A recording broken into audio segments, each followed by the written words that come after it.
মনোবাঞ্ছা কল্পতরু মন্ত্রদানে করিলেন যে তো আমার তত্ত্বগুরু যিনি হলো আশা করি চেনেন ভালো, তত্ত্বগুরু যিনি হলো আশা করি চেনেন ভালো, নামটি তাহার বাউল রামচরণ, তিনি আমার শ্বশুর বাবা হন।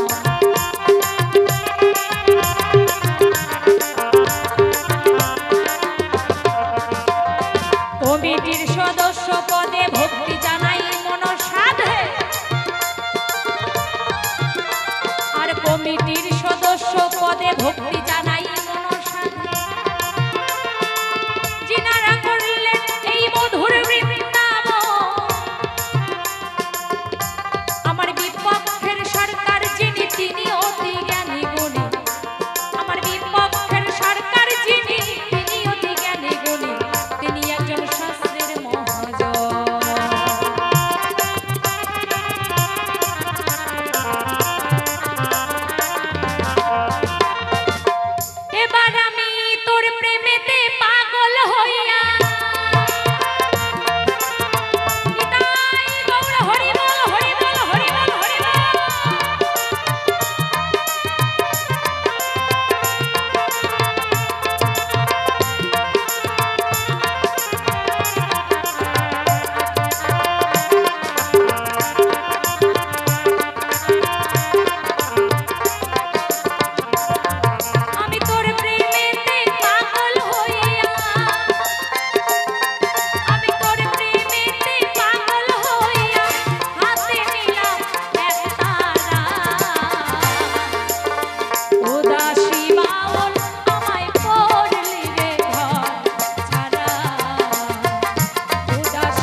গীতি সেরে নিয়ে ভোকালটা বাড়াও, কষ্ট হচ্ছে। এখন দরজার দিকে যেতে চাই, সাফ করো। আমার বিপক্ষে যিনি রয়েছে অত্যন্ত জ্ঞানীগুণী শিল্পী, রয়েছে অষ্টম ঘোষ, মাননীয় অষ্টম ঘোষ দাদা। তার সঙ্গে আমার গান, দুজন মিলে একটু সময় ধরে আমরা আনন্দ করতে চাই।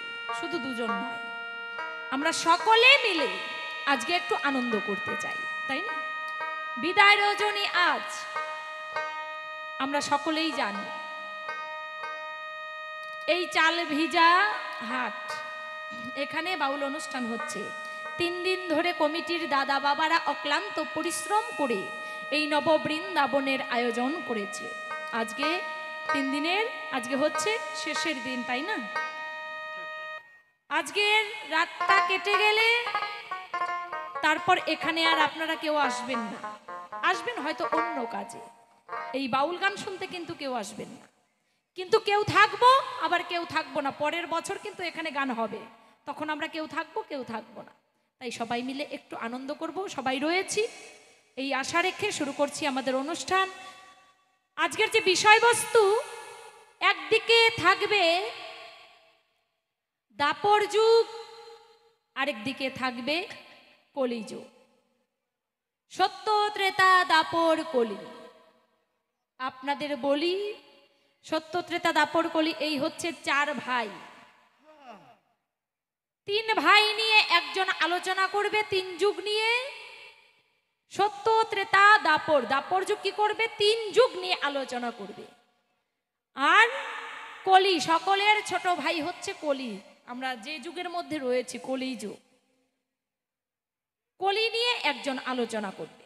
যেহেতু কলি যুগে আমরা রয়েছি, কলিযুগের মানুষদের কি করতে হবে, কি করণীয়, কিভাবে ভগবানকে লাভ করা যাবে, এই হচ্ছে আজকের তরজার বিষয়বস্তু। তবে বাবারা মায়েরা কি বলেন, এই তরজাটি পরিবেশন করব কি? হ্যাঁ, বুঝতে পারছি না, এত গন্ডগোল কেন? নীরবে কথা শুনতে হবে, মন দিয়ে কথা শুনতে হবে, নইলে গান যে কোন দিকে চলে যাবে, গান কিন্তু ঠ্যাঙ্গে শুনবে। হ্যাঁ, সেদিকে লক্ষ্য রাখতে হবে। গান কথার অর্থ হচ্ছে জ্ঞান। আমরা বাউল গান শুনতে এসেছি, বাউল গানের মধ্যে টক ঝাল মিষ্টি সবটাই পাওয়া যায়। বাউল সঙ্গীত সর্বসঙ্গীতের মূল, যাহাতে ফোটায় লোকের জ্ঞানের মুকুল। গুরু শিষ্য ভাব যত পরমার্থ তত্ত্ব, যে তত্ত্ব শুনিলে হয় মনঃসত্ব নিত্য। আর মনের ময়লা দূরে যায়, ঘোচায় অন্ধকার, প্রেম ভক্তির উদয় হয়, জ্ঞানেরই সঞ্চার। জ্ঞানের সঞ্চার করতে গেলে মন দিয়ে গানটা শুনতে হবে, অবশ্যই সেটা করবেন, অন্যদিকে মন দেবেন না। তো তরজা শুরু করছি। আমার বিপক্ষে যিনি রয়েছে তাকে কলির ভূমিকায় রেখে আমি দাপরের ভূমিকায় থাকতে চাই। মানে যত জায়গায় গান বাজনা করি, বেশিরভাগ জায়গাতেই আমি কিন্তু সকল শিল্পীকে মানে বড়র ভূমিকাটা দিই। কিন্তু আজ মনে মনে করলাম, ভাবনা আপনাদের দেখে মনে হচ্ছে আমি নিজের গ্রামেই এসেছি, আপনারা সকলে আমার আপন। তাই মনে মনে সিদ্ধান্ত করলাম, তাই আজকে ছোটর ভূমিকায় যাব না, বড়র ভূমিকা মানে দাদা হতে চাই। কি বলেন, আপনারা আমার সাথে আছেন তো? বাহ বাহ। তবে আজকে এই সভায় দাঁড়িয়ে 2-3 ঘন্টার জন্য আমি হলাম কলির দাদা। বিপক্ষে সরকারকে কলি বানালাম, আমি দাপর হলাম। দাপর হয়ে হয়তো অনেক কিছু কথাই বলতে হবে, কলির বিরুদ্ধেও বলতে হবে, তাই না? এই মঞ্চে দাঁড়িয়ে অনেক কথাই বলতে হবে। কেউ আমার কথায় কষ্ট পেয়ে চলে যাবেন না এবং অপরাধ নেবেন না। প্রথমবারে একটা কথা বলতে চাই আমার বিপক্ষে সরকারকে, আমি জানাই আজকে তো আমি দাদা, কিন্তু বয়সে আমি তার থেকে অনেকটাই ছোট, সম্বন্ধে আমি কিন্তু বড়। আজ আমি দাদা, তাই তুমি আমাকে সম্মান দিয়ে কথা বলবে, এই আশা তোমার কাছে অবশ্যই আমি রাখলাম। সম্মান দিয়ে কথা বলবে, সম্মান দেবে, সম্মান জানাবে, এই আশা রেখে আমি তরজা শুরু করছি।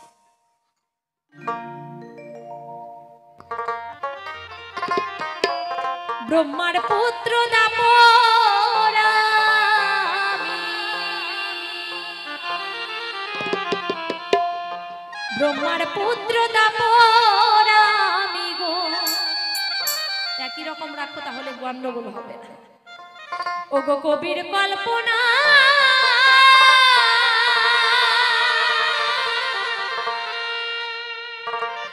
আমার বিপক্ষেতে কলি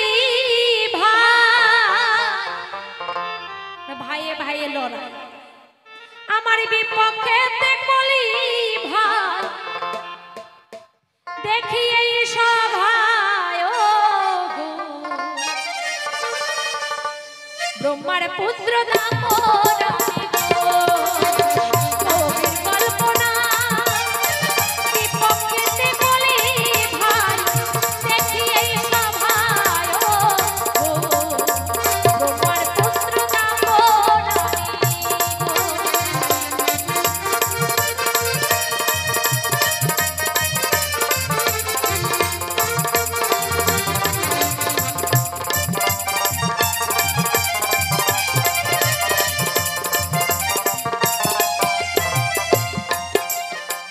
ব্রহ্মার পুত্র দাপর আমি গো।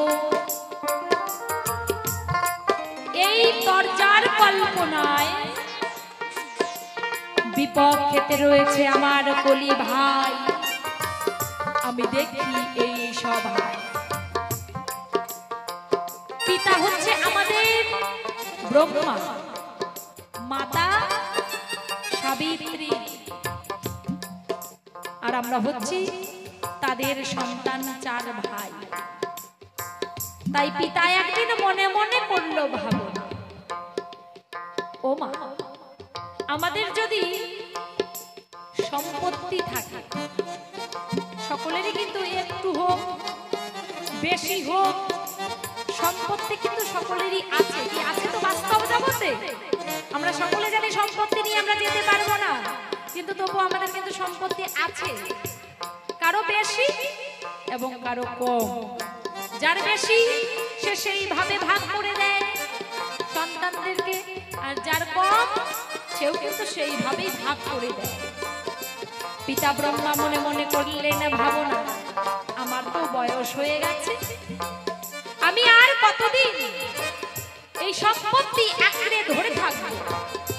এখন আমার ছেলেদের হাতে সম্পত্তি তুলে দিতে চাই। এই রাজ্যপাট আমি আর চালাবো না, আমার সন্তানদের হাতে তুলে দেব। ধীরে ধীরে 4 ভাইকে ডেকে আনল।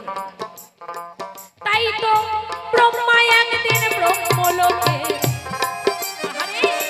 বসে নিকেতনে ডাকিয়া কহিল মোদের ভাই 4 জনে।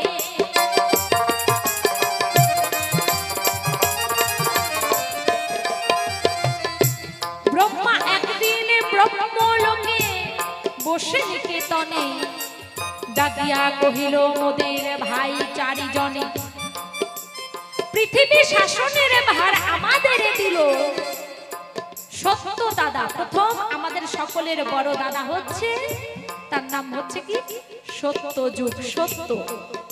সত্য দাদা 17,28,000 বছর রাজত্ব করিলেন।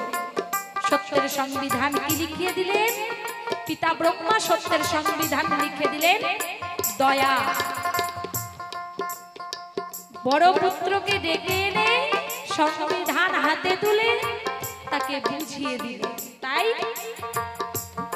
ব্রহ্মা একদিন ব্রহ্মলোকে বসে নিকেতনে ডাকিয়া কহিল মোদের ভাই 4 জনে, পৃথিবী শাসনের ভার আমাদের দিল সত্য দাদা 17,28,000 বৎসর রাজত্ব করিল।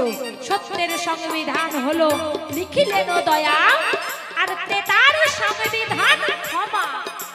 শোনো মন দিয়া। সত্য দাদা যখন রাজত্ব করলো, তারপর ত্রেতা যুগকে ডেকে আনলো।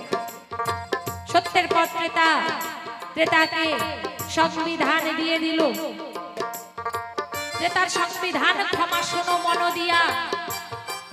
ত্রেতার রাজত্ব পান কতদিন? 12,96,000 বৎসর রাজত্ব করিল, তারপর এলো দাপরের মাহাত্ম্য। দাপর আমি যখন পিতা ব্রহ্মার কাছে গেলাম, পিতা আমাকে ডাকলেন, পিতা ব্রহ্মার কাছে গেলাম, পিতা ব্রহ্মা আমায় দিলেন সংবিধান লিখিয়া, হাতে ধরিয়ে দিলেন যে এইভাবে তুমি রাজত্ব পাঠ চালাবে। আমার সংবিধান কি? আমার সংবিধান দিলেন ভালোবাসা।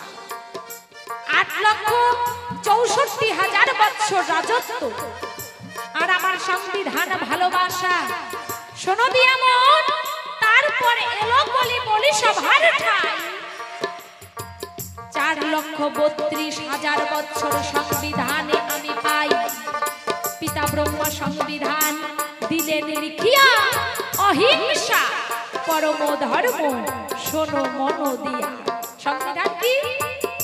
কলির সংবিধান অহিংসা পরম ধর্ম শোনো মন দিয়া। তাই তো বৃন্দাবনে আমি বহু করিয়া বিশ্রাম দেখিতে এলাম কেমন আছে কলির।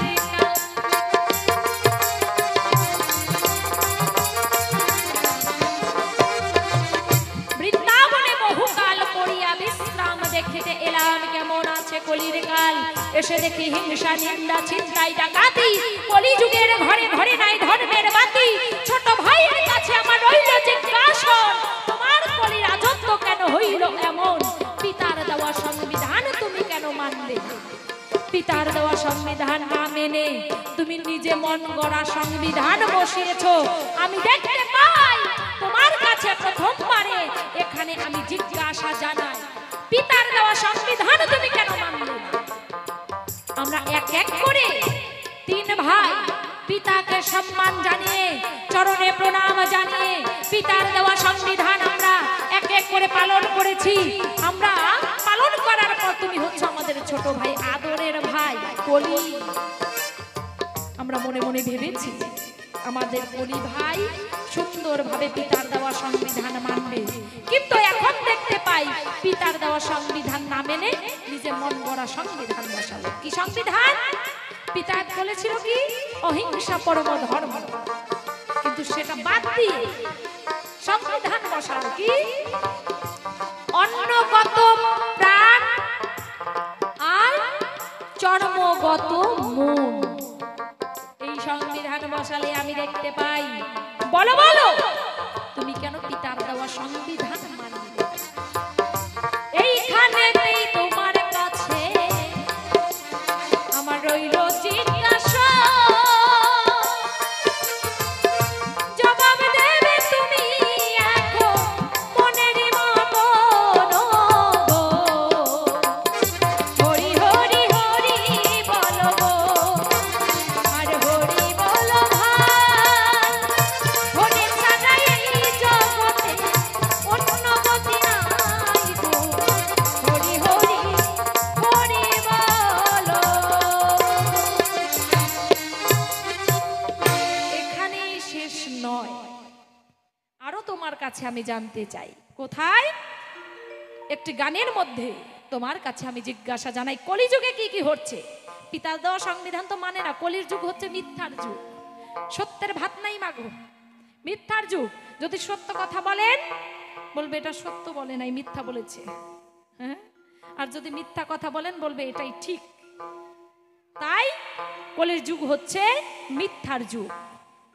রাজা যদি খারাপ হয় তাহলে প্রজারা কি ভালোভাবে থাকতে পারে? কলি রাজাই তো ভালো না, তাহলে রাজত্বটা কেমন করে চলবে? সেই জায়গায় দাঁড়িয়ে গেছি এখানে।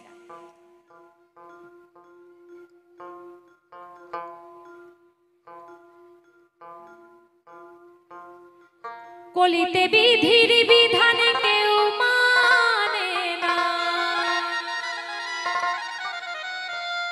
এই কলিতে বিধির বিধান কেউ মানে না। কলিতে বিধির বিধান কেউ মানে না। সব ঘরে ঘরে অনাচার।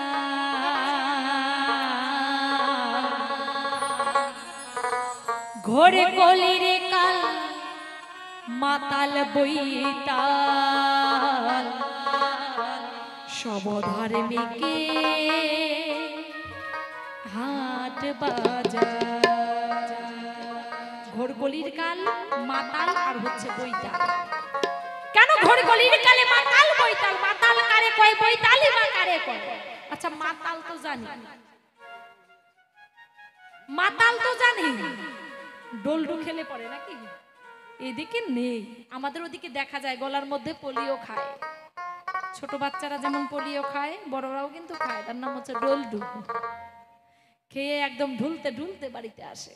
এই কলিযুগে দেখতে পাই ঢুলতে ঢুলতে বাড়িতে এসে বউরে কয়, মা ও মা দরজা খোলো।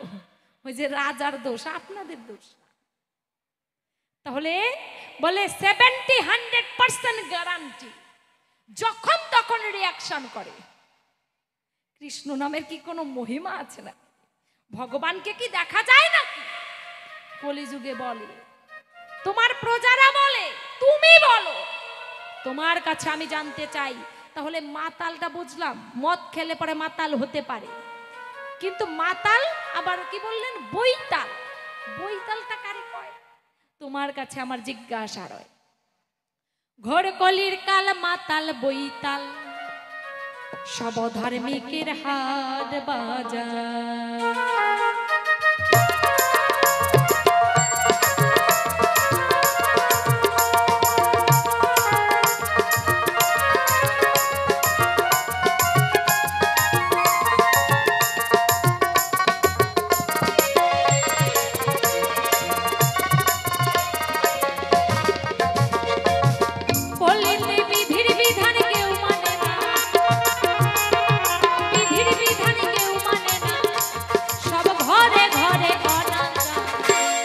ঘোর কলির কাল মাতাল বইতাল অধার্মিকের হাট বাজার। ঘোর কলির কাল মাতাল বইতাল অধার্মিকের হাট বাজার। রাধা কৃষ্ণ প্রেমানন্দ হরি বল হরি বল।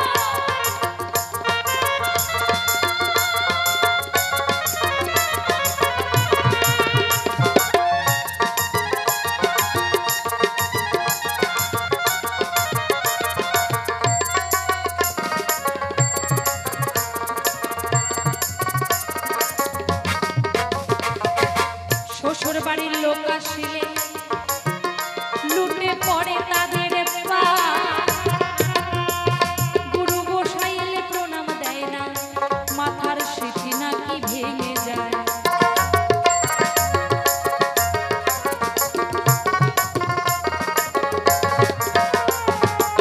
শ্বশুর বাড়ির লোক আসিলে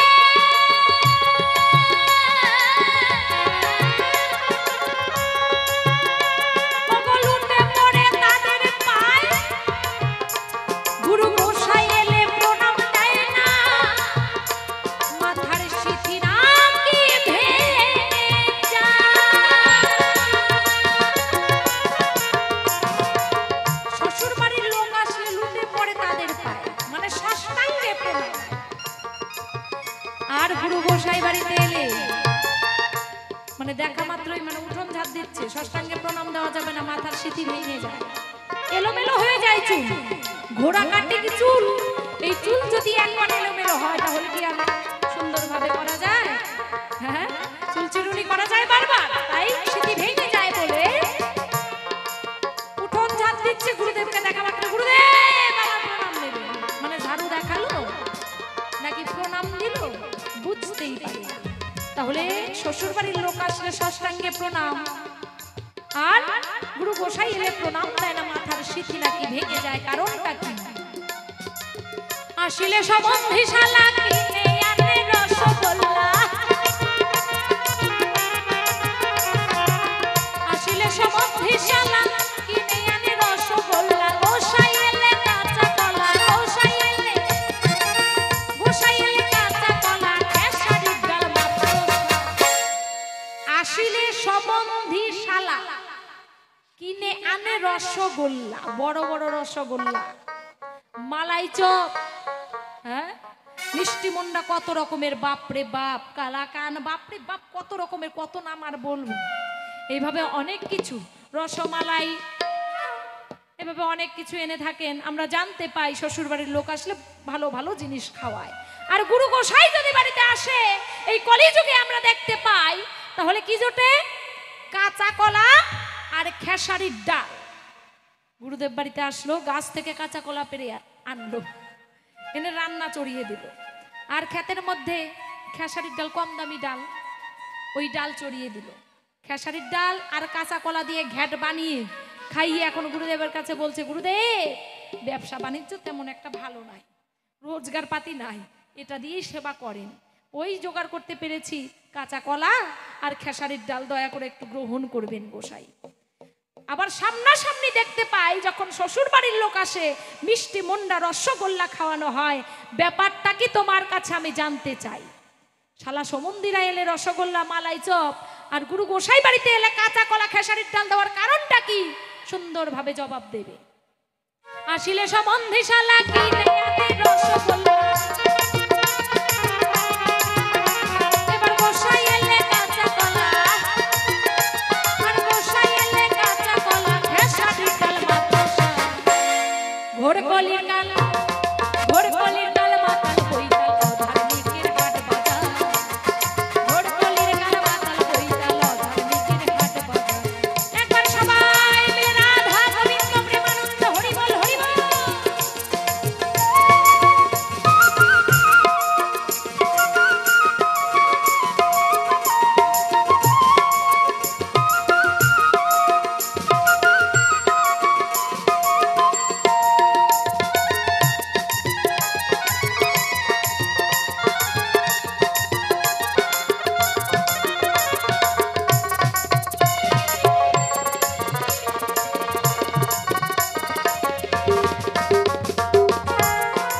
এবার ভাগ্য গুণে কারো ঘরে বউ আসিলে সুন্দরী, আরে ওই বউকে দেখে গুরুর মতো, মাকে কয় কুটনি বুড়ি।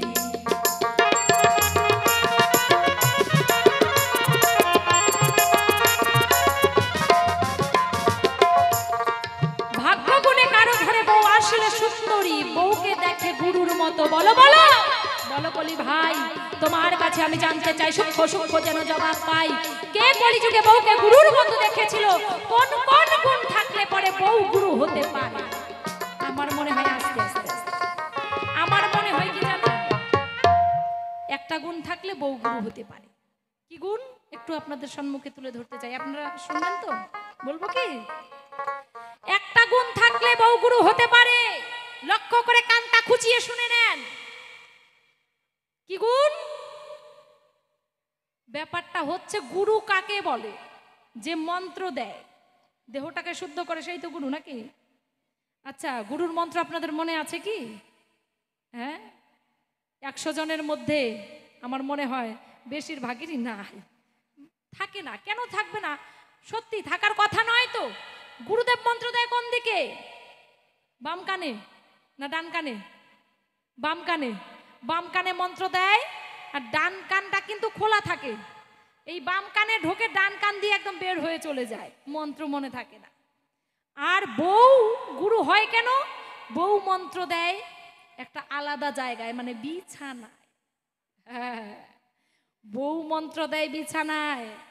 ওই কান কিন্তু খোলা থাকে না, বালিশের মধ্যে চাপা দেওয়া থাকে, থাকে না? বালিশের মধ্যে চাপা দেওয়া থাকে। কি মন্ত্র? মানে স্বামী কাজকর্ম করে বাড়িতে যখন আসলো রাত্রিবেলা, বউ শুয়ে শুয়ে কাঁদতে শুরু করে। এখন কান্না শুনে বউকে বলছে, কি গো তুমি আমার দিকে ফিরে তাকাচ্ছ না, বলো তোমার কি হয়েছে, তোমার কি হলো, তোমার কি শরীর খারাপ লাগছে, কি হয়েছে, তোমাকে কেউ কিছু বলেছে? এ না, আমাকে কেউ কিছু বলে নাই, আমি আর এখানে থাকবো না, আমারই সব দোষ। বলে কি হলো একটু খুলে বলো। বলে তুমি যখন সেই ব্যবসা বাণিজ্য করার জন্য তুমি যখন চলে যাও, বাড়িতে আমাকে একা রেখে যাও, জানো তোমার মা আমার সঙ্গে কি ব্যবহার করে? আমি আর এখানে থাকবো না, তুমি তোমার মাকে নিয়েই থাকো, আমি চলে যাব। সব ছাড়া যায় গো, বউকে ছাড়া যায়? ছাড়া যায় না। যদি তুমি, হ্যাঁ গো, যদি তুমি কাল সকালে হাড়ি আলাদা না করো তবে কিন্তু আমি এখানে আর থাকবো না, আমি বাপের বাড়িতে চলে যাব। বউকে তো ছাড়া যাবে না, মাকে ছাড়া যায়, সবাইকে ছাড়া যায়, বউকে ছাড়া যায় না। ওই মন্ত্র যখন একবার কানের মধ্যে ঢোকে, কানটা চাপা দেওয়া থাকে বালিশের মধ্যে, ওই মন্ত্র কি আর যায়? এই জন্য কি বলে, আদিগুরু মাতা পিতা গুরু জ্যেষ্ঠ ভাই, তার চেয়ে অধিক গুরু আমরা ভজন করলে পাই, পিতা মাতার চেয়ে মহাগুরু এই জগতে নাই। আগের কথা, কিন্তু এখনকার দিনের কথা কি, আদিগুরু মাতা পিতা গুরু জ্যেষ্ঠ ভাই, তার চেয়ে অধিক গুরু আমরা বিয়ে করলেই পাই, বউয়ের চেয়ে মহাগুরু আর এই জগতে নাই। তাই তোমার কাছে আমার জিজ্ঞাসা, বউকে গুরু বলা হয়, মাকে কেন কুটনি বুড়ি বলা হয়? যে মা 10 মাস 10 দিন গর্ভে রেখে প্রসব হওয়ার পর প্রসবকালে কত কষ্ট করে, কত যন্ত্রণা পায়, তারপর সেই মা সন্তান জন্ম দেয়, বুকের স্তন খাইয়ে সন্তানকে লালন পালন করে মানুষ করে তোলে, আর সেই সন্তান যদি কষ্ট দেয়, সেই কষ্ট কি কখনো মেনে নেওয়া যায়? তোমার কলিযুগে আমি দেখতে পাই বৃদ্ধাশ্রমে বয়স্ক বাবাদের মাদের আশ্রয় হচ্ছে, বাড়িতে ঠাঁই হচ্ছে না। যখন বউ ঘরে আসছে, শাশুড়ি মা ঘর থেকে চলে যেতে হচ্ছে, বৃদ্ধাশ্রমে ঠাঁই হচ্ছে। তোমার কাছে আমি জানতে চাই, তুমি কলি রাজা, রাজা হয়ে তুমি প্রজাদেরকে কি শিক্ষা দেবে যে তোমরা এমনটাই করো? মাকে ভালো করে না দেখে, মার সেবা শুশ্রূষা না করে তুমি মাকে ঘাড় ধরে সেই বৃদ্ধাশ্রমে পাঠিয়ে দাও। তোমার কাছে আমি জানতে চাই, মাকে কেন কুটনি বুড়ি বলা হয়? তাই কথায় কথায় মাকে বলে, কথায় কথায় মাকে বলে, বুড়ি তোর নাই কি জমের অধিকার। বলে এই বুড়িটা তো মরলেও হতো, আমরা বেঁচে যেতাম, পার্কে যেতাম, আনন্দ করতাম, বই দেখতাম। হাই রে হাই, এই বুড়িটা নাকি জমে দেখে না। ঘোর কলির কাল মাতাল বইতাল, ধার্মিকের ঘোর কলির কাল মাতাল বইতাল, ধার্মিকের হাট বাজার। পুত্র লয় না পিতার কাল, আর শিষ্য গুরু মানে না। ব্রাহ্মণ হলো বেদে ভ্রষ্টা, হয় রে কলির লাঞ্ছনা।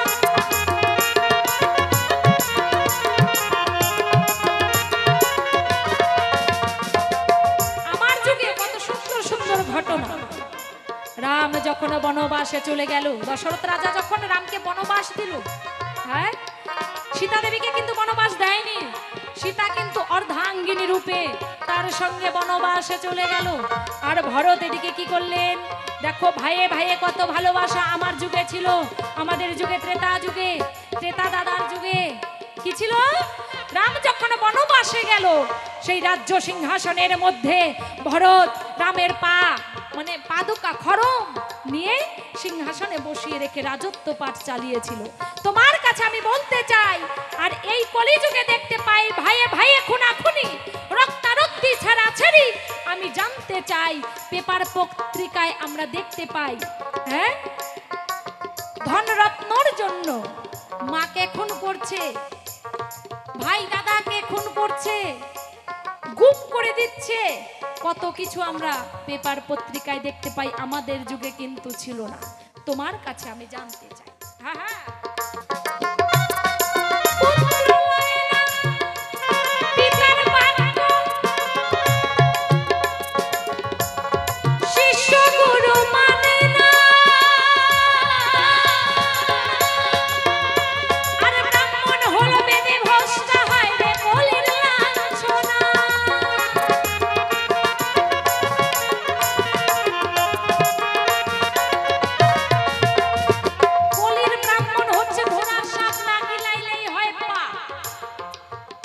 কলির যুগে, মিথ্যার যুগে ব্রাহ্মণের মুখ দিয়ে আগুন বের হয় না। আমাদের যুগে ছিল, ব্রাহ্মণ যদি ইচ্ছা করত সঙ্গে সঙ্গে ভস্ম করে দিতে পারত। এখন ব্রাহ্মণের মুখে আগুন তো দূরের কথা, সময় বিশেষ স্যাপও বাইর হয় না। 10 টাকার কলি রাজা, তাই যোগ্য সূত্র গলায় দিয়া, আর যোগ্য সূত্র গলায় দিয়া সূত্রান্ন করে আহা। ঘোর কলিকাল মাতাল বইতাল, অধার্মিকের হাট বাজার। ঘোর কলিকাল মাতাল বইতাল, সব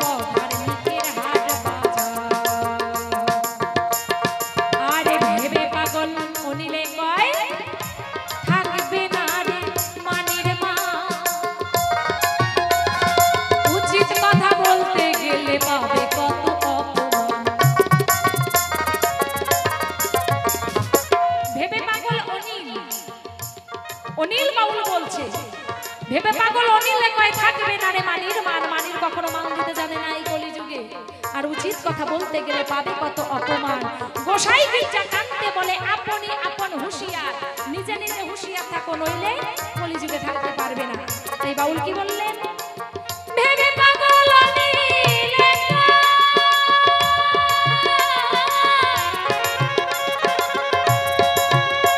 ওরে থাকবে না রে মানির মা, উচিত কথা বলতে গেলে পাবে কত অপমান।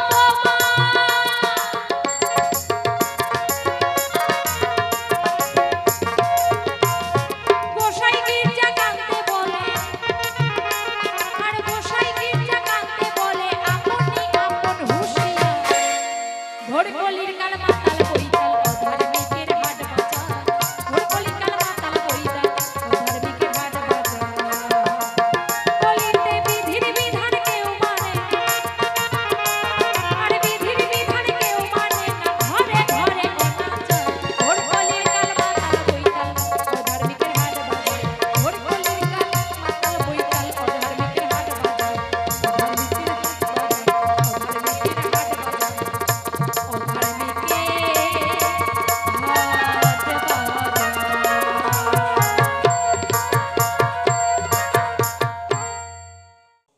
আজকে আমাকে ছোট ভাই করে আমার প্রতিপক্ষ শিল্পী সে আমার বড় ভাই হয়ে দাঁড়িয়েছে সভায়। তো লাইন যদি বেলাইন হয়ে যায় তাহলে কিন্তু ভালো লাগবে না। এই জন্য একটা কথা মনে পড়ে গেল, মানে এক বয়স্ক মাসিমা ছোট থেকে বুড়া হয়ে গেছে কিন্তু কোনোদিন বাসে চাপেনি। তো মাসিমা বুড়া হয়ে গেছে, কোনোদিন বাসে চাপেনি বলে মাসিমার ছেলে মনে করলো আমার মাকে আমি একটু গাড়িতে করে বাসে করে আমার মেয়ের বাড়ি পাঠাবো। ওই মাসিমাকে নিয়ে গিয়ে বাস স্ট্যান্ডে, বাসটা তখন দাঁড়িয়ে আছে, কন্ট্রাক্টর ড্রাইভার এরা গেছে চা খেতে। এবার ওই মাসিমাকে বাসে ছেলে তুলে দিয়েছে, কন্ট্রাক্টরের হাতে ভাড়া দিয়েছে, দিয়ে বলেছে এটা আমার মা হয়, অমুক জায়গায় আমার মাকে নামিয়ে দেবেন, ওখানে আমার মেয়ে থাকবে, নিয়ে যাবে। তো ওই মাসিমা বাসে উঠেছে, কোনোদিন বাসে উঠেনি, কোথায় বসতে হবে মাসিমা জানে না, বাসটাও দাঁড়িয়ে আছে। বাসে উঠে দেখে ছেলে আবার চলে গেছে, কাজের ছেলে চলে গেছে মাকে তুলে দিয়ে। এখন উঠেছে মাসিমা, উঠে দেখে প্রতিটা সিটের মধ্যে মানুষ বসে আছে, একটাও সিট ফাঁকা নাই। মাসিমা চিন্তা করছে বসি কোন জায়গা, সব সিটে তো মানুষ বসে আছে, একটাও সিট ফাঁকা নাই। কিন্তু মাসিমা একটা সিট ফাঁকা পেয়েছে দেখতে, কোনটা? যে সিটে ড্রাইভার বসে গাড়ি চালায়, ওই সিটটা মাসিমা ফাঁকা পেয়েছে। কি বলবো আপনাদের কাছে, মাসিমা ওই ড্রাইভারের সিটে গিয়ে বসে পড়েছে। এখন ড্রাইভারের চা খাওয়া শেষ, গাড়ি স্টার্ট করবে, যে ড্রাইভার গাড়িতে উঠেছে দেখে একটা বয়স্ক মাসিমা ওর সিটের মধ্যে বসে আছে। এখন ড্রাইভার বলছে মাসিমা আপনাকে যে সিটটা ছাড়তে হবে, ওই সিটে বসে আমি গাড়ি চালাবো, আপনি পেছন দিকে যান, পেছনে অনেক সিট আছে, পেছন দিকে গিয়ে বসেন। মাসিমা বলছে, যখন এই কথা বলেছে ড্রাইভার বলছে মাসিমা বললাম না পেছন দিকে যান, ওই সিটে বসে আমি গাড়ি চালাবো। তো মাসিমা ওর দিকে তাকিয়ে বলছে তুই এই সিটে বসে গাড়ি চালাবি? তুই এক কাজ কর না, তুই অন্য কোনো সিটে বসে আজকের দিনের মতো চালা। অন্য সিটে বসলে কি গাড়ি চলবে? চলবে না। তাহলে যে জায়গায় বসে গাড়িটা চালাতে হয় ঠিক সেই জায়গায় বসেই আজকে গাড়িটা চালাতে হবে। আজকে যখন আমাকে ছোট ভাই করেছে এটা আমাকে মেনে নিতে হবে, এটা অভিনয়ের মঞ্চ। যতক্ষণ আসরে থাকবো ততক্ষণ একটু অভিনয় করতে হবে। আজকে আমি ছোট ভাই, ও হচ্ছে আমার বড় ভাই। ব্রহ্মার সংবিধানে 4টি যুগ, সত্য, ত্রেতা, দাপর আর কলি। দাপর যুগ আর কলি যুগ এই নিয়ে হবে আজকের আসরের বলা বলি। প্রশ্ন করেছে আপনাদের ধারে, অনেকগুলো প্রশ্ন রেখে গেছে আমার প্রতিপক্ষ শিল্পী বড় ভাই হয়ে ছোট ভাইয়ের কাছে। কি কি প্রশ্ন? প্রশ্ন করেছে, ব্রহ্মার 4টি সন্তান, ব্রহ্মার হচ্ছে 4টি সন্তান, একে সত্য, ত্রেতা, দাপর আর এই যে কলি, এটা ব্রহ্মার সন্তান। সংবিধান ব্রহ্মা সব যুগেই করেছে। কলিযুগের হাতে যখন সংবিধানের আইনটা দিল ব্রহ্মা, কলিরাজা এই সংবিধানটা দেখে মেনে নিতে পারছেন না। কেন? তার সংবিধান মানছেন না, ব্রহ্মার সংবিধান মানছেন না। কেন মানছেন না? আসলে বিষয়টা কি বলেন তো? ব্রহ্মার এই কারণে সংবিধানটা মানছেন না কলিরাজ, যে সংবিধানের মধ্যে ব্রহ্মা লিখে দিয়েছে যে কলিজীবের, এই যে আমরা কলিজীবের কোনো মুক্তি নাই। কলিজীবকে সকলকেই নরকে যেতে হবে, পাপ তাপ অনাচার কলিযুগে হবে। কলির যুগ কি করে উদ্ধার হবে? কলির যুগে মানুষ ওরা কি করে উদ্ধার হব?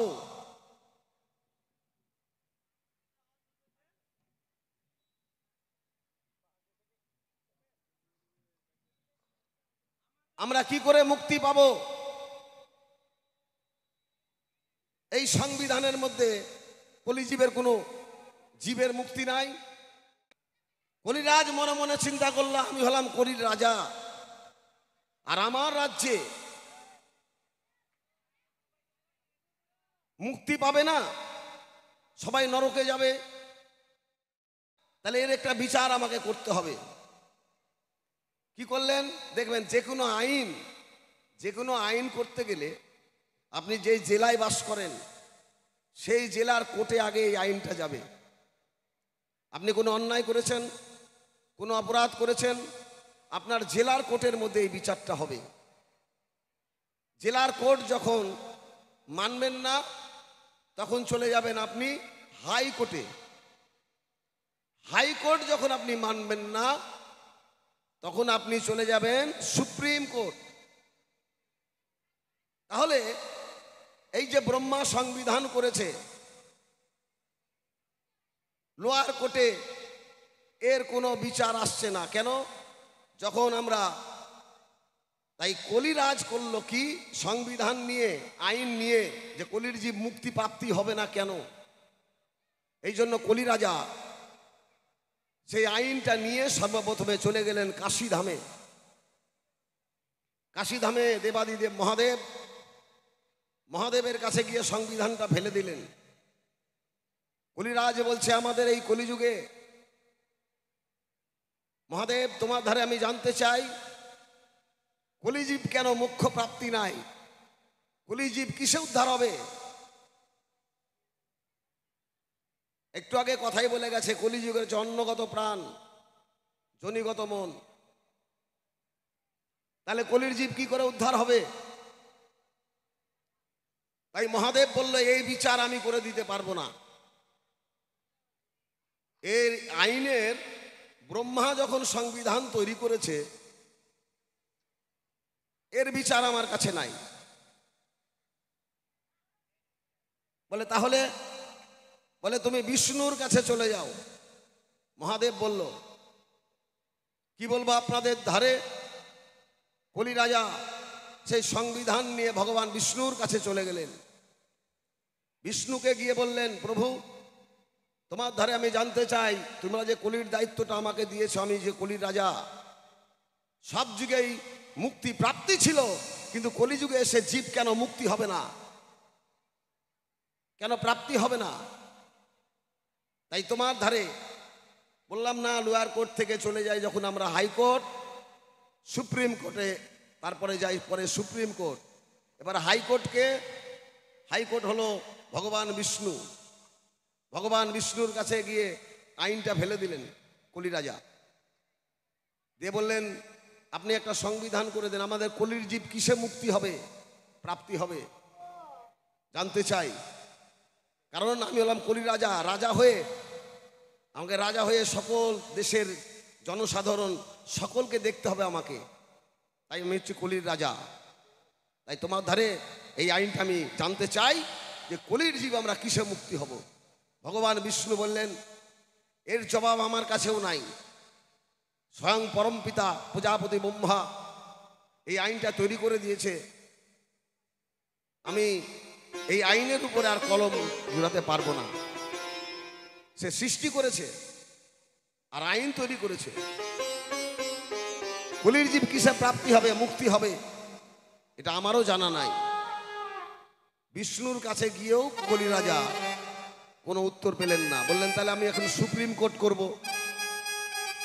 আইনটা পাশ করার জন্য। তো সুপ্রিম কোর্টকে, সুপ্রিম কোর্ট হচ্ছে আমার স্বয়ং রাধা রানী। বলি আপনাদের ধারে রাধা রানীর কাছে চলে গেল কলি রাজা। রাধা রানীকে গিয়ে বললেন, প্রভু তুমি হচ্ছে আমাদের এখন সুপ্রিম কোর্ট, তুমি স্বয়ং রাধা, তুমি আমার অনাদিরাদি প্রাণ গোবিন্দের স্বয়ং গুরু। তোমার ধারে এই আইনটা জানতে চাই, কলির জীব কিসে মুখ্য প্রাপ্তি হবে, কিসে উদ্ধার হবে। এই কথা যখন বললেন, রাধারানীর কাছে ছিল কি, এই কলিহত জীব উদ্ধারের পথ। তাই সুপ্রিম কোর্ট থেকে বিচারটা করে দিলেন। আমার অনাদিরাদি গোবিন্দ একদিন একটা লীলা করেছিলেন 2 বছর বালক বালিকা সেজে, সেই কথা আপনারা জানেন। ভরদ্বাজ মুনি 60,000 মুনি ঋষি নিয়ে একটা সম্মেলন করলেন। তার মধ্যে বললেন, শ্রেষ্ঠ কি পৃথিবীর মধ্যে, শ্রেষ্ঠ কি পৃথিবীর মধ্যে শ্রেষ্ঠ কি? ভরদ্বাজ মুনি বললেন, 60,000 মুনি ঋষি বিচার করে বললেন যে পৃথিবীর মধ্যে শ্রেষ্ঠ হচ্ছে সিঙ্গার রস। এই সিঙ্গার রসটা কি? দৈহিক মিলন, তাকে বলা হচ্ছে সিঙ্গার রস। ভরদ্বাজ মুনি বলছে, না আমি এটা মানতে পারছি না, আমি এটা মেনে নিতে পারছি না। ভরদ্বাজ মুনি মানলেন না। তাই 60,000 মুনি ঋষিকে ছেড়ে দিয়ে ভরদ্বাজ মুনি চলে আসলেন নিজের আশ্রমে। যখনই আশ্রমে চলে আসলেন, এদিকে আমার অনাদিরাদি প্রাণ গোবিন্দ 2 বছরের একটা বালক সেজে, একটা রাধারানীকে 2 বছরের বালিকা সাজিয়ে তার আশ্রমের মধ্যে এসে একে অপরকে হরণ করছে। একটা 2 বছরের বালক বালিকার দেহে কামের ভাব কি করে আসতে পারে? ভরদ্বাজ মুনি এটা দেখে অবাক হয়ে গেলেন। এ কি, 2 বছরের বালক বালিকার দেহের মধ্যে কামের ভাব এলো কি করে? তোরা কে? আমার আশ্রমে এই হেন কর্ম করছিস, আমি তোদেরকে এখনই ভস্ম করে দেব। কুমণ্ডলে জল ছিল, সেই জল নিয়ে মন্ত্রভূত করে যখনই ছিটা দিলেন, ছিটা দেওয়ার সঙ্গে সঙ্গে তারা 2 জন ছিল 4 জন হয়ে গেল। মানে আবার ছিটা দিলেন 6 জন হয়ে গেল, আবার ভস্ম করার জন্য ছিটা দিলেন 8 জন হয়ে গেল। এরকম বেড়ে যাচ্ছে। ভরদ্বাজ মুনি চিন্তায় পড়ে গেল, আমি তাদেরকে ভস্ম করছি আর তারা বেড়ে যাচ্ছে কেন? তাই ভরদ্বাজ মুনি ধ্যানে বসে গেলেন। ধ্যান করে জানতে পারলেন এটা আর অন্য কেউ নয়, আমার স্বয়ং অনাদিরাদি প্রাণ গোবিন্দ সর্ব কারণের কারণ। তাই এই সিঙ্গার রসটা যে শ্রেষ্ঠ আমি মেনেছিলাম না বলে আমাকে দেখানোর জন্য রাধারানীকে সঙ্গে নিয়ে এসেছে, একে অপরকে হরণ করছে। জেনে করজোরে প্রার্থনা করে ভরদ্বাজ মুনি ভগবানের কাছে প্রার্থনা করলেন, প্রভু এহেন রূপ, এহেন দৃশ্য আমি কেন দেখলাম? ভগবান বললেন, তুমি সিঙ্গার রসটা যে শ্রেষ্ঠ পৃথিবীতে, এটা যে তুমি মেনে নাওনি, এই জন্য আমি তোমাকে দেখানোর জন্য এসেছি, যেন তোমার বিশ্বাস হয় সচক্ষে দেখলে। দেখবেন একটু এখনই প্রমাণ, সিঙ্গার রস পৃথিবীতে শ্রেষ্ঠ কেন, এটা প্রমাণ। কি প্রমাণ? কোনো ছেলে কোনো মেয়ে প্রেম প্রীতি ভালোবাসা করে, কোনো ছেলে তার বাবার জন্য মায়ের জন্য রেল লাইনে গিয়ে গলা দেয় না, কোনো ছেলে তার বাবার জন্য মায়ের জন্য গিয়ে গলায় দড়ি লাগিয়ে ঝুলে না, কোনো ছেলে বাবার জন্য মায়ের জন্য বিষ খেয়ে মরে না। কিন্তু কোনো ছেলে যদি কোনো মেয়েকে ভালোবেসে থাকে আর ওই ভালোবাসায় যদি কখনো সে ব্যথা পায়, তখনই গিয়ে সেই ছেলেটা রেল লাইনের মধ্যে গিয়ে ঝাঁপ দেয়, গলায় দড়ি লাগিয়ে ঝুলে পড়ে, বিষ খেয়ে আত্মহত্যা করে। বলি আপনাদের ধারে তাহলে কখন মরে? প্রেমিক প্রেমিকার জন্য মরে, আর প্রেমিকা প্রেমিকের জন্য মরে, ভালোবাসার জন্য মরে যেতে পারে, তার জীবনটা পর্যন্ত উৎসর্গ করে দিতে পারে ভালোবাসায়। আমাকে বলল যে বউকে বলো কি, আর মাকে নাকি কুটনি বুড়ি বলি। বউ হচ্ছে গুরু। হ্যাঁ, এখানে তো অনেক জনা গান শুনছেন বসে, সাধারণ বিচারে একটু বলেন তো, একটা পুরুষ মানুষের কাছে মা কতদিন, বাবা কতদিন? আজকে মা মরে গেলে মা পাবো, অনেক মা পাবো। বাবা মরে গেলে অনেক বাবা পাবো, প্রমাণ দিচ্ছি।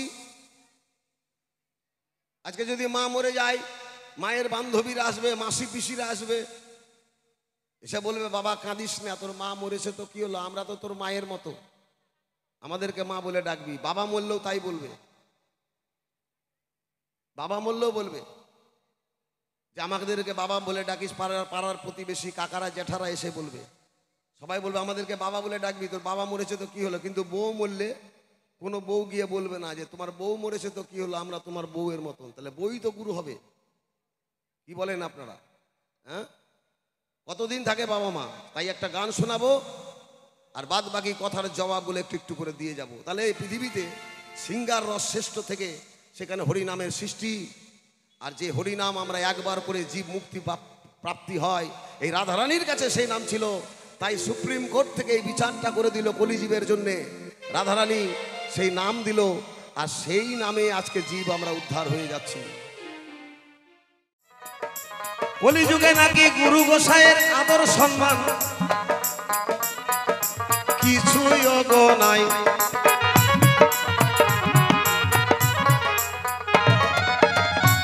কলিযুগে নাকি শ্বশুর মশাই আসলে রসগোল্লা খাওয়ায়, শালা শালি আসলে রসগোল্লা খাওয়ায়, মিথ্যা কথা নয়।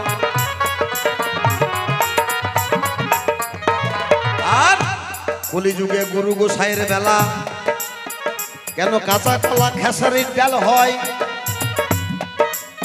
সেই কথাটা বলেছে আজকে আসরের বড় ভাই।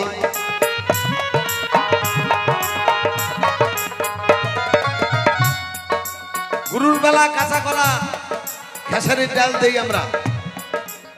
আমি তাই বলবো আপনাদেরকেও যে আপনারা গুরু আসলে কাঁচা কলার খেসারির ডালি দিবেন, আর শ্বশুর মশাই শালাশালি আসলে রসগোল্লা দিবেন, ভালো ভালো খাবার দিবেন। আমি বলছি এটা আপনাদের ধর্ম। কেন? এই রসগোল্লার জন্ম কোথায় হয়েছিল? রসগোল্লার জন্ম বাংলাদেশে যশোর জেলায় হয়। রসময় ঘোষ, গোল্লা ঘোষ দুই ভাইয়ে বানিয়েছিল, মিথ্যা কথা নয়।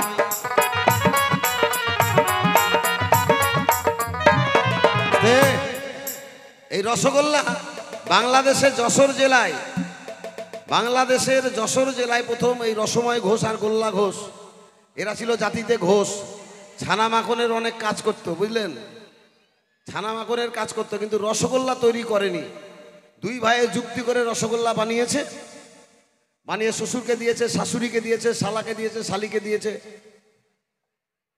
তো শ্বশুর খেয়ে খুব প্রশংসা করছে, জামাইয়ের বাড়ি খেয়েছে, দারুণ ব্যাপার, রসগোল্লা খেয়েছে। তো শ্বশুর মশাই রসময় ঘোষকে জিজ্ঞাসা করছে, বাবা রসময়, এটার নাম কি বাবা? এখনই তৈরি করলো, নাম তো জানে না।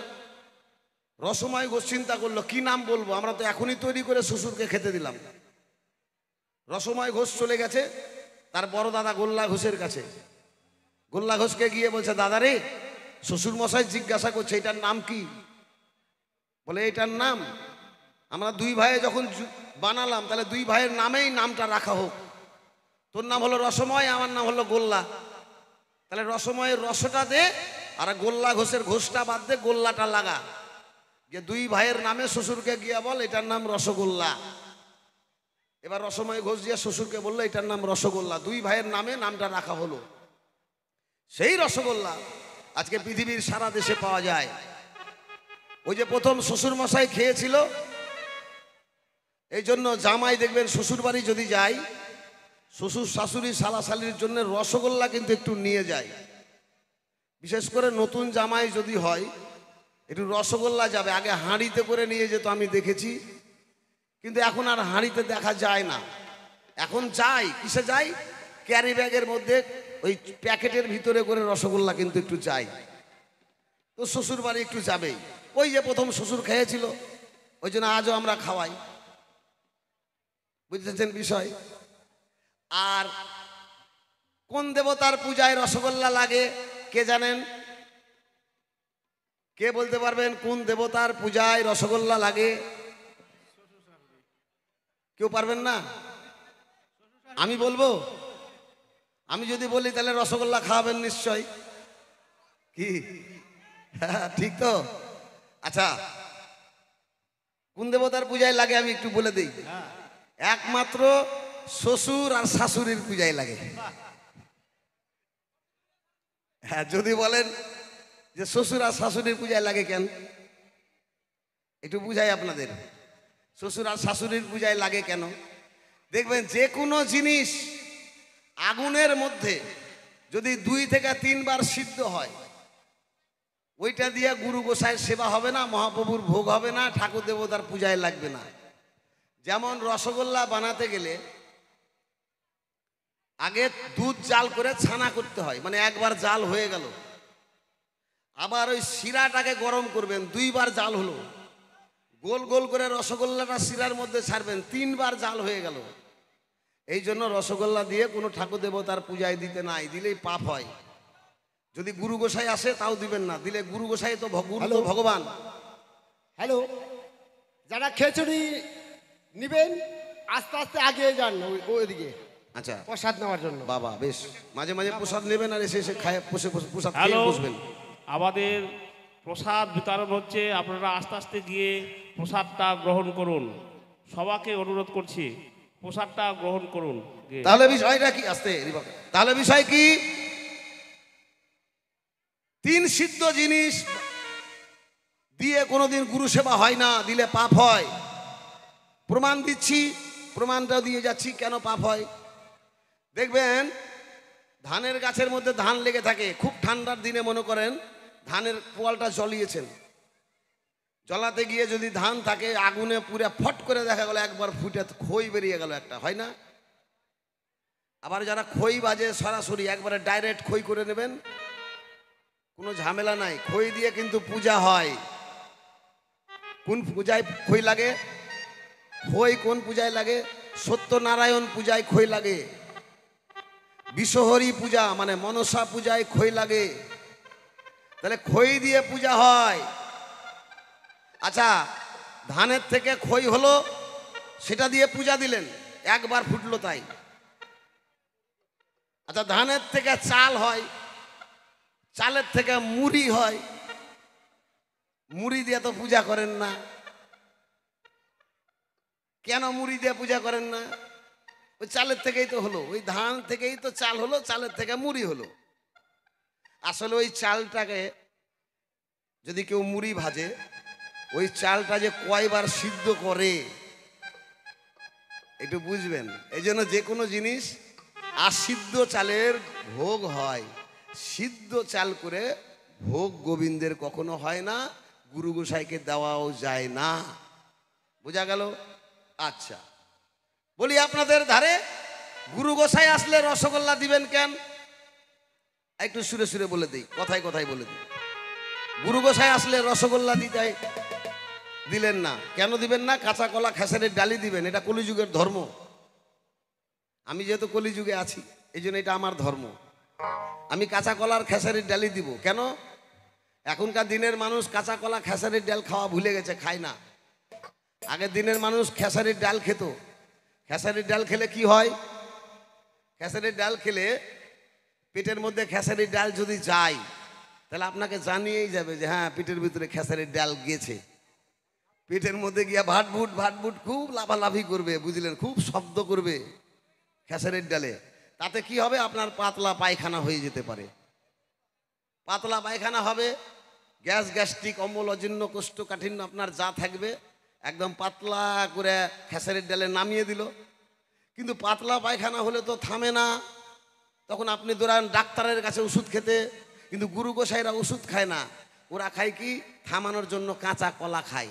কাঁচা কলা কস জিনিস, যেই গুরু গোসাইয়ের পেটটা খারাপ হয়ে গেল খেসারির ডাল খেয়ে পেটটা পরিষ্কার করে নিল, সঙ্গে সঙ্গে কাঁচা কলা খেয়ে আবার পায়খানাটাকে টাইট বানিয়ে দিল। মানে এটা ওষুধ খাওয়ার দরকার নাই, ওষুধ খেলেই তো রিয়াকশন হবে গুরু গোসাইয়ের। যত পেটের রোগে ভুগছেন আপনি, কিন্তু গুরু গোসাই ভুগবে না। গুরু ভালো থাক কলিযুগে, এই জন্য একটা সিস্টেম করেছি, গুরুদেবরা ভালো থাকবে যদি খেঁচা কলার খেসারির ডাল দেওয়া যায়। বুঝলাম বিষয়? হ্যাঁ, এই হচ্ছে বিষয়। তাহলে কলিযুগে গুরু গোসাই কেন কাঁচা কলা দেয়? সঙ্গে কিন্তু খেসারির ডাল আমি বলিলাম তোমায়।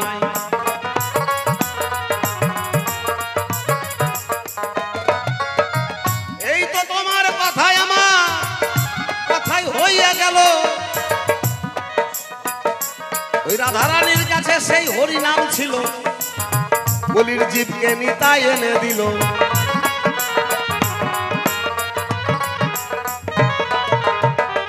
শোনো শোনো ও বড় ভাই, আমার যুগটা মোটেও খারাপ নাই, কিন্তু তোমার যুগে দেখা যায় তোমার যুগটাই খারাপ।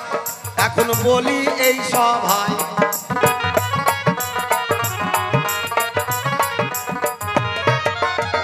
আমার যুগে তো আমি গুরু গোসাইকে কাঁচা কলা আর খেসারির ডাল দেই, তাই তো তোমার কাছে আমি একটু খোলা খুলি কই।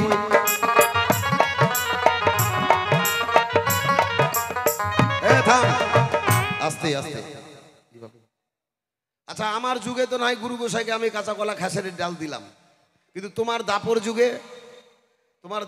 যুগে তো সরাসরি অর্জুন তার নিজের গুরুকে হত্যা করলো। হ্যাঁ, দ্রোণাচার্য গুরু, অর্জুনের গুরু, এই দ্রোণাচার্যকে অর্জুন নিজেই মারল। শিষ্য হয়ে গুরু মারে, তোমার যুগে পাই। আমার যুগে কিন্তু এহেন কর্ম নাই, জানাই যে তোমায়।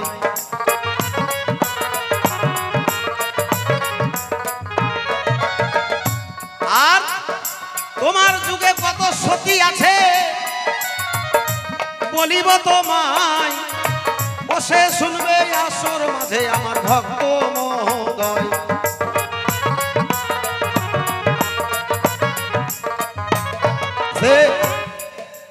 তোমার যুগে দ্রৌপদী মহাভারতে গেলে দ্রৌপদী ছিল তার পঞ্চপতি। মানে একটা মেয়া মানুষের যদি 5টা করে স্বামী হয়, এটা কেমন বিষয়? তাহলে কার যুগটা ভালো? এটা আমার যুগটা, এই কলিযুগটাই ভালো, কারণ একটা মেয়ের একটাই স্বামী, তার কাছে অনেক দামি কি। আর তোমার যুগে দ্রৌপদীর 5টা স্বামী, তারপরেও দ্রৌপদী সতী। আর আমি এটুকুই জানি, 1 সতী, 2 নটি, আর 3 অন্য কিছু কয়। হ্যাঁ, তাহলে দ্রৌপদীর 5টা স্বামী থাকার পরে দ্রৌপদী সতী হলো তোমার যুগে কি করে? আর কুন্তির কথা বলি, কুন্তি বিয়ের আগে মহাভারতে পাই, বিয়ের আগে কুন্তির কিন্তু একটা ছেলে হয়েছিল, যার নাম কর্ণ, মিথ্যা কথা নয়।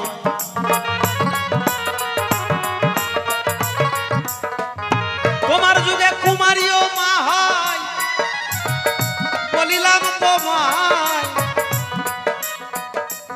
তবু সমাজে কেমন করে স্বীকৃতি পাই।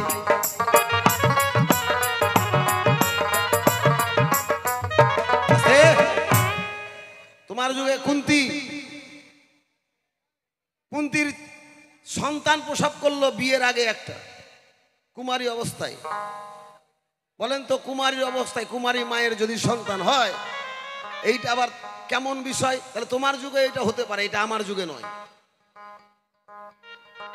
তোমার যুগে কুন্তি বিয়ের আগেই একটা ছেলে হলো, নাম ছিল কর্ণ।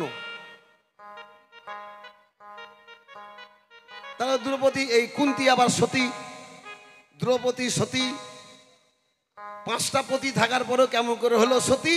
বিয়ের আগে সন্তান হলো, কেমন করে সতী হলো একটু খুলে বলো। এই দুইটা কথা তোমার ধারে আমি বলে যেতে চাই, সঠিক সঠিক জবাব দিবে আমার আসরের বড় ভাই।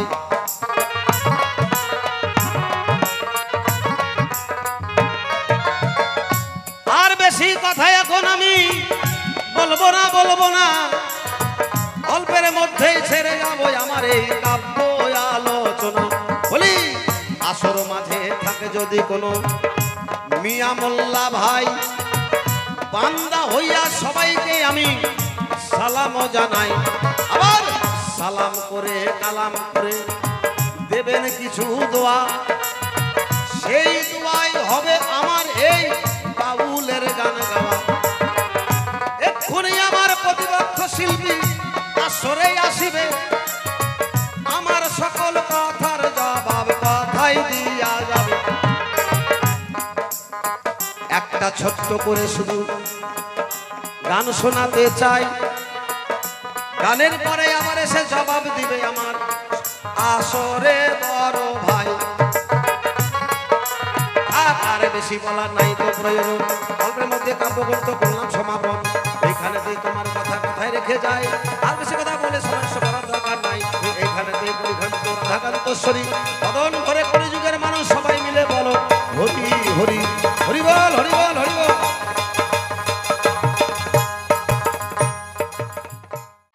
তোমার যুগে আমি দেখতে পাই কি, যার সন্তান মানে বিয়ের আগে সন্তান হয়ে গেছে সেও নাকি মহাসতী। এই মানে এরকম জিজ্ঞাসা আর কি আমার কাছে রেখেছে। তাহলে তোমার কাছে আমি জানতে চাই তারা কেমন করে সতী হলো, সতী খাতায় নাম পড়লো। আচ্ছা বলেন তো দেখি, আমার যুগের সতী সত্যিই তো মন্দাদরী, তাই না? সেও সতী। আবার অহল্যা সেও সতী, কুন্তী সেও সতী। এইভাবে আমরা অনেক সতী দেখতে পাই, 5 জন সতী আমরা দেখতে পাই। তো তোমার যুগে বলো তো দেখি একটাও সতী আছে কিনা? একটাও সতী দেখাতে পারবে? আমার মনে হয় নাই। আরে সতী থাকবে কেমন করে? হাটে ঘাটে মাঠে ড্রেনে বাজারে কত সন্তান দেখা যায়, এগুলো কি উড়ে এসে পড়েছে? সতীর কি নমুনা। তোমার যুগে এমন একজনও সতী নাই, আমার যুগে যেমন সতী ছিল। আরে অনেকক্ষণ তো বলেছো, আরো কি আশ মেটে নাই নাকি? হ্যাঁ, আরে মুখোমুখি লড়াই তো হবে, তারপরে দেখা যাবে। সতী নাই, একটাও সতী নাই।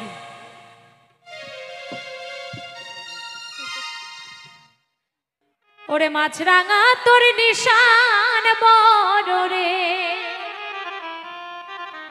মাছ ধরিতে আসা এক ডুবেতে কার্য সিদ্ধি, যার জন্য যার নেশারে, মাছরাঙা তোর নিশান বড় রে।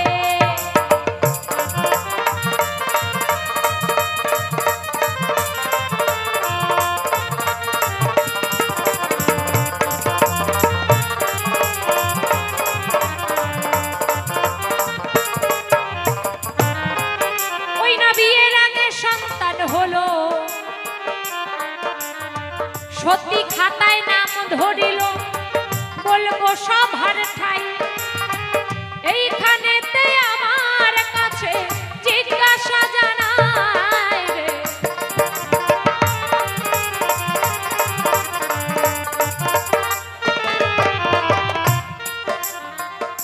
বিয়ের আগে সন্তান কার হয়েছিল? কুন্তী দেবী। বিয়ের আগে সন্তান হলো কুন্তী দেবীর, তবুও মহাসতী কেন জানো? এমন সতী এই বাস্তব জগতে একটাও নাই। যদি দেখাতে পারো তাহলে প্রমাণ দিতে হবে যে এটা সতী। আমার যুগে ছিল কুন্তী মহাসতী। কেমন করে হলো? একদিন দুর্বাসা মুনি কুন্তীর কাছে গিয়ে ডাক দিয়া কহিল যে তাই, অনাহারে আছি কুন্তী আমি তোমায় বলে যা।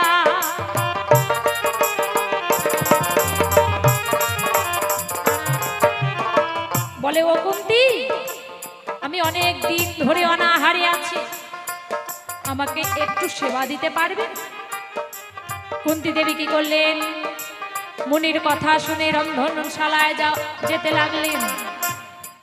যখন রন্ধনশালায় যেতে লাগলেন, সঙ্গে সঙ্গে দুর্বাসা মুনি কুন্তীকে ডেকে বলছে, হে কুন্তী, আমি শুনেছি সেবা করতে গেলে রন্ধনশালায় যেতে হয়, আমি শুনেছি, কিন্তু আমাকে যে অন্যরকম করে সেবা দিতে হবে।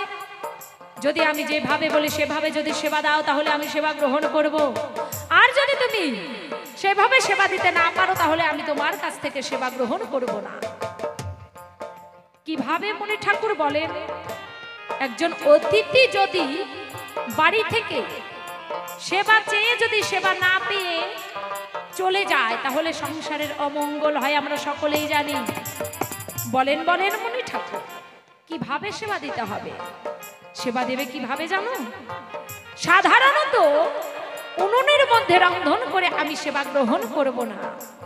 আমি সেবা গ্রহণ করব বুকের মধ্যে উনুন জেলে রন্ধন করে যদি আমাকে সেবা দিতে পারো, তবে আমি সন্তুষ্ট হব আর তোমাকে একটি বরদান করব। এই কথা শুনিয়া কুন্তী ওই না মুনির কাছে দাঁড়ান দাঁড়ান দাঁড়ান মুনি ঠাকুর, সেবা দেব যে নিশ্চয় রে।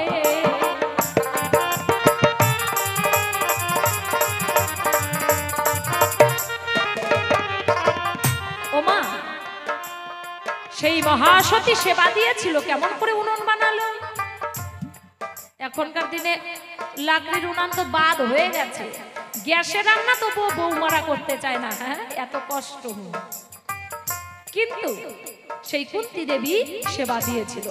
দুটি স্তন আর হচ্ছে মুখের থোতা, এই হচ্ছে উনুন। এই উনুন বানিয়ে বুকের উপর রন্ধন করলেন। রন্ধন করে যখন মুনি ঠাকুরকে সেবা দিলেন, সব মুনির থেকে কিন্তু দুর্বাসা মুনির রাগ বেশি, যখন তখন কিন্তু অভিশাপ দিয়ে দেয়। সেই মুনি ঠাকুরকে সন্তুষ্ট করলেন। মুনি ঠাকুর সন্তুষ্ট হইয়া ওই না বলবো সভার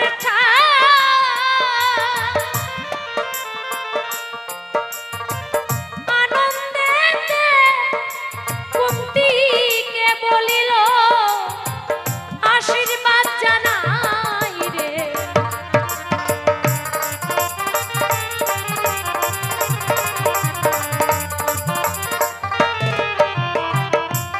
ও কুন্তী, আমি তোমাকে আশীর্বাদ করছি, আর তোমাকে একটি আকর্ষণী মহামন্ত্র শেখাচ্ছি। আকর্ষণী মহামন্ত্র যখন কুন্তী দেবী পেলেন, দুর্বাসা মুনি চলে গেলেন। এখন মনে মনে কুন্তী ভাবিয়া ভাবিয়া ওই জলের ঘাটে গেল চলিয়া, বলবো সভার ঠাই এই আকর্ষণী মহামন্ত্র পরীক্ষা করতে চাই রে।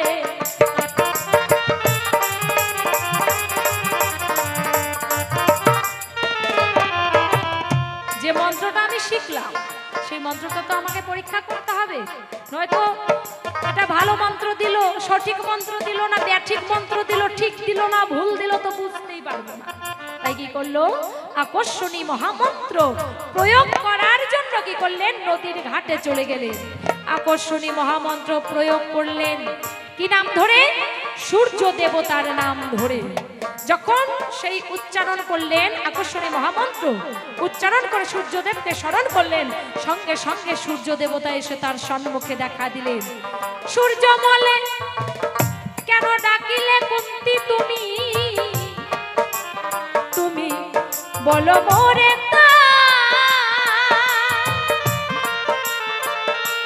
এই কথা বলিবার পরে আলিঙ্গন যায় রে।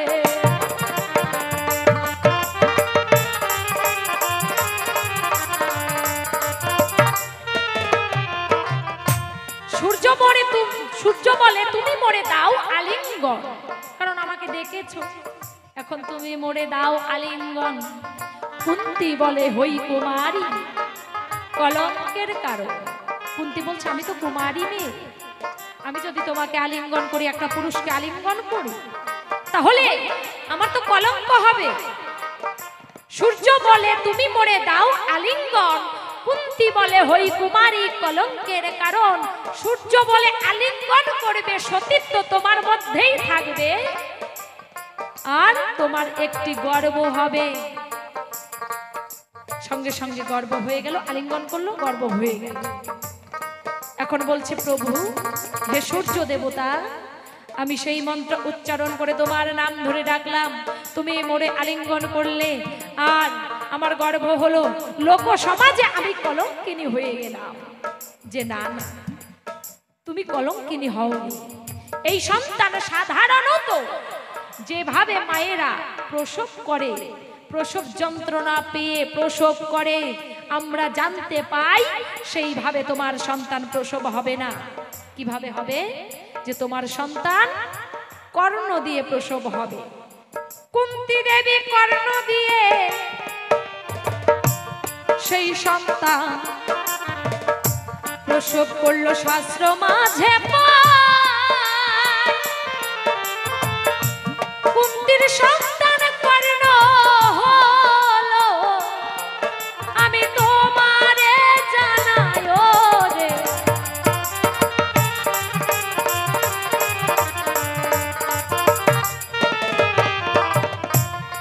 কর্ণ দিয়ে সন্তান প্রসব করলেন, যার জন্য তার সন্তানের নাম কি হলো? তার সন্তানের নাম রাখলো কর্ণ। বলি তোমার ঠাই মনে হয় কিঞ্চিত জবাব দিতে পেরেছি, বাকি রাখি নাই। আরো একটি কথাই আমার ধারে জিজ্ঞাসা করলো, বলিব সভা দ্রৌপদীর পঞ্চপতি হলো কি কারণ রে?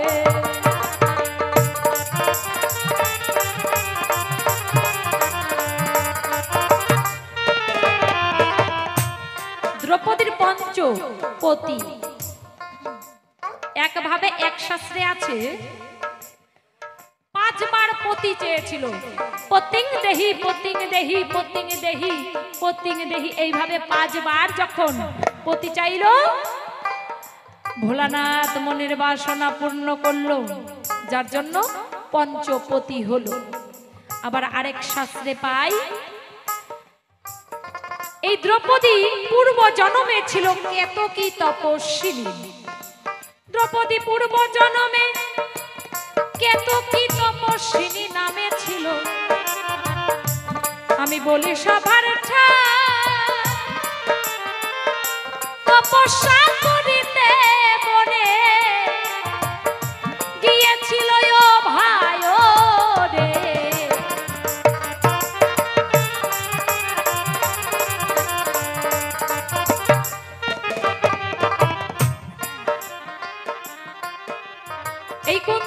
এই দ্রৌপদী আগের জন্মে ছিল কেতকী তপস্বিনী, তপস্যা করিতে বনে গিয়েছিল জানি।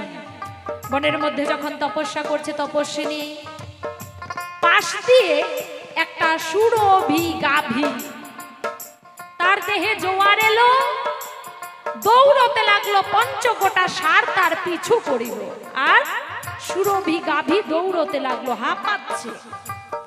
এই দৃশ্য দেখা মাত্রই কেতকী তপস্বিনী হেসে ফেলেছে। যখন অট্টহাসি করে, এই হাসি শুনতে পায় সুরভি গাভীর লাগলো অন্তরে, আজ তুই একটা নারী, আমিও একটা নারী, কিন্তু আজ তুই আমাকে দেখে তুই হাসছিস। তোর কষ্ট হওয়া দূরের কথা, তুই আমাকে দেখে অট্টহাসি দিচ্ছিস। হে কেতকী তপস্বিনী, তোর পরের জন্মে তুই দ্রৌপদী হয়ে জন্মগ্রহণ করবি, আর দ্রৌপদী হয়ে যখন জন্মগ্রহণ করবি, তোরও 5টা স্বামী হবে, তোকেও দেখে মানুষ হাসবে। তাই তো পঞ্চপতি হলো দ্রৌপদী আমি বললাম সেই কারণ একবার দুবাহু তুলিয়া সবাই বলো হরি হরি বল মনরে হরি বল হরি বল হরি বল।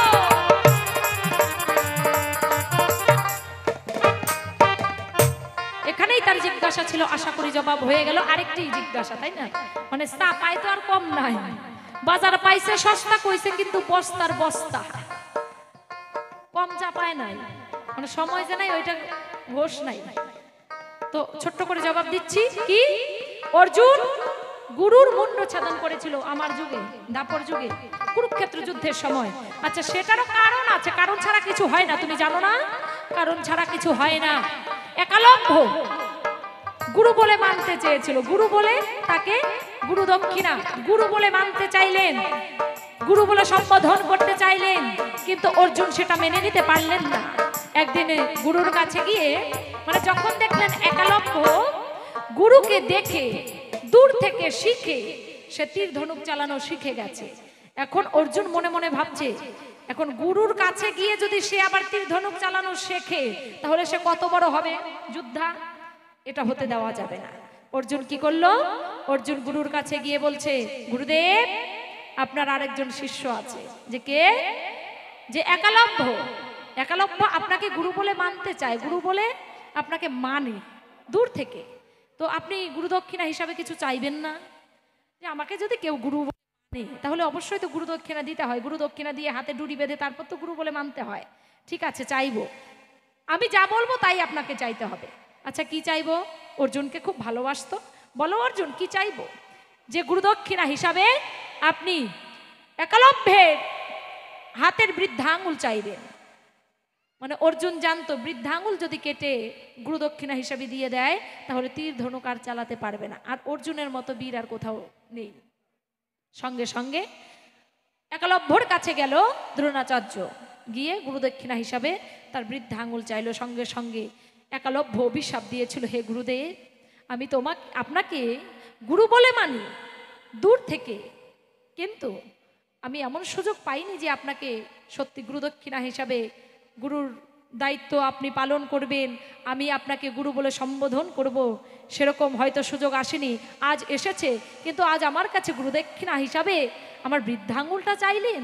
ঠিক আছে, যে অর্জুনের জন্য আজ আমার বৃদ্ধা আঙুল দিয়ে আমি গুরু দক্ষিণা দিয়েছি, একদিন সেই অর্জুন আপনার মুন্ড উচ্ছেদন করবে, আমি অভিশাপ দিলাম।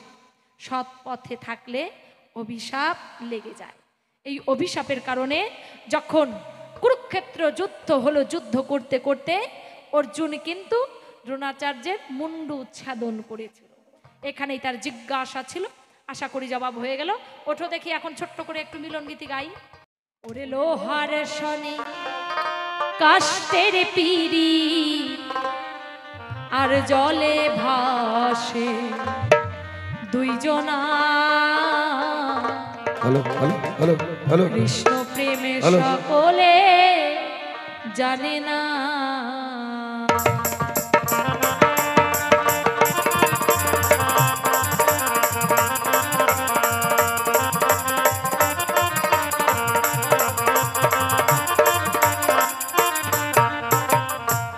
শোনো শোনো গো কলি তোমারে জানাই, যে সব কথা তোমার কাছে আমি জিজ্ঞাসা করি নাই, ভালোভাবে করবে পূরণ বাকি কিছু রাখবে না। কৃষ্ণ প্রেম সকলে জানে না, লোহার সাথে কাষ্টের পিড়ি জলে ভাসে দুজনা। শোনো কলি, আমার দাপর যুগে মহাসতী দ্রৌপদী এবং অর্জুন বৈষ্ণব সেবা দিয়েছিল। পঞ্চগ্রাসে ৫ ঘন্টা স্বর্গেতে বাজিল। তোমার যুগে এই কলিযুগে ঘরে ঘরে বৈষ্ণব সেবা হয়, কোথায়? স্বর্গে তো ঘন্টা বাজে না। তোমার কাছে আমি জানতে চাই। শোনো শোনো ও ও বড় ভাই আচ্ছা জানাই যে তোমায় বেশ। কলিযুগেও কিন্তু ঘন্টা বাজে মিথ্যা কথা নয়। আচ্ছা অনেক দৃষ্টান্ত প্রমাণ দেওয়া যেতে পারে। কৃষ্ণ যখন অর্জুনকে বলল যে অর্জুন এই যে কুরুক্ষেত্রের যুদ্ধ, এই যে মহাপাপ, এই পাপ থেকে মুক্তি পেতে গেলে তোমাদের বৈষ্ণব সেবা দিতে হবে। তাহলে বৈষ্ণব কোথায় পাবো? বলো যাও, রুহিদাস নামে একজন বৈষ্ণব আছে, সেই বৈষ্ণবকে নেমন্তন্ন করে এনে সেবা দিলে পাপ থেকে মুক্তি পাওয়া যাবে। এই কথা শুনে অর্জুন দেখো বৈষ্ণব আনতে গেল, দেখে রুহিদাস বৈষ্ণব চামড়ার কাজ করে, জানে সবাই ভালো। সে ছিল মুচি রবিদাস, চামড়ার কাজ করত। আচ্ছা শর্টে শর্টে জবাব দাও, শিল্পী এসে গেছে। আচ্ছা আচ্ছা, এখন রবিদাস বৈষ্ণব অর্জুনকে বললো আমার গৃহে সেবা করতে হবে, তারপর আমি তোমাদের গৃহে যাব। এবার অর্জুন কে সেবা দিল, কিন্তু সেবা দেখে অর্জুনের রুচি হচ্ছে না, মানে একবারে এমন অবস্থা, মানে পচা খাবারের মতো মনে হচ্ছে। অর্জুন ওইটা নিয়ে গিয়ে সেবা করতে পারেনি, ফেলে দিয়েছিল। স্বয়ং সদাশিব কুকুরের রূপ ধরে গিয়ে ওই প্রসাদটা খেয়েছিল। বলি আপনাদের ধারে। এবার অর্জুন যখন নিমন্ত্রণ করে আনলেন, দ্রৌপদী সেবা দিলেন, দ্রৌপদী সেবা দিলেন, যখন গ্রাসটা মুখে দিল রুহিদাস বৈষ্ণব, স্বর্গে ঘন্টা বাজলো না। কৃষ্ণ বললে কি রুহিদাস বৈষ্ণব আজকে সেবা করছে, স্বর্গে ঘন্টা বাজছে না কেন? কেন ঘন্টা বাজছে না? দ্রৌপদীকে বললো দ্রৌপদী তোমার কোথাও কোথাও ভুল হচ্ছে। তাহলে আগে মনকে, যদি এই মনটাকে সেবা দেওয়ার মতো করতে হবে। মন যদি সেবা দেওয়ার প্রতি না থাকে, সেই সেবায় কোনোদিনও ঘন্টা পড়ে না। দ্রৌপদীর মনে অহংকার হয়েছিল বলে সেই সেবায় ঘন্টা পড়েনি। পরে যখন আবার মন স্থির করে ভক্তি ভরে সেবায় গো দিল, সঙ্গে সঙ্গে স্বর্গে ঘন্টা পড়িতে লাগিল।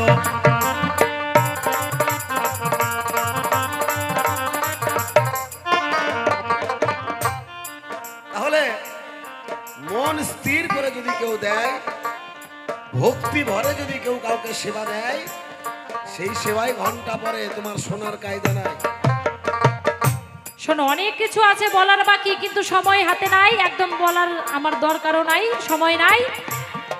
তুমি নিজে নিজে জেনে নিতে হবে তোমাকে। আর তুমি যে রাজা, তুমি রাজা হয়ে ভালো করে শাসন করবে, কিভাবে সবাই ভালো থাকে সেদিকে নজর রাখবে, এই লক্ষ্যটা তোমাকে দিতে হবে বাবা। আর বেশি বাড়ানোর দরকার নাই। এইখানেতে মিলনে গীতি করে গেলাম বর্ণনা বলে জানে না লোহার সরে কাশতে জলে ভাসে দুই জনা, কৃষ্ণ প্রেম সকলে হবে। জানে না। কলিযুগের একটা শ্রেষ্ঠ ধর্মই আছে, বলো বলো। বলি তোমার কাছে, আচ্ছা যেই ধর্ম করলে জীব উদ্ধার হবে, সেই কথা অনেক ভক্তরাই জেনেছে। দেখো দেখো, সত্য যুগে ছিল ভগবান নারায়ণ, তাই না? আর ত্রেতা যুগে হলো ভগবান রাম, আর দাপর যুগে হলো ভগবান শ্রীকৃষ্ণ, আর তোমার কলিযুগে তারাই কিন্তু রূপ ধরে এসেছে গৌরাঙ্গ মহাপ্রভু হয়ে। দুই অঙ্গে এক অঙ্গ গৌরাঙ্গ, গৌরাঙ্গরে ভজন করলে তাই সকল গৌরাঙ্গ দেবতার ভজন মহাপ্রভু সাধন হয়ে যায়।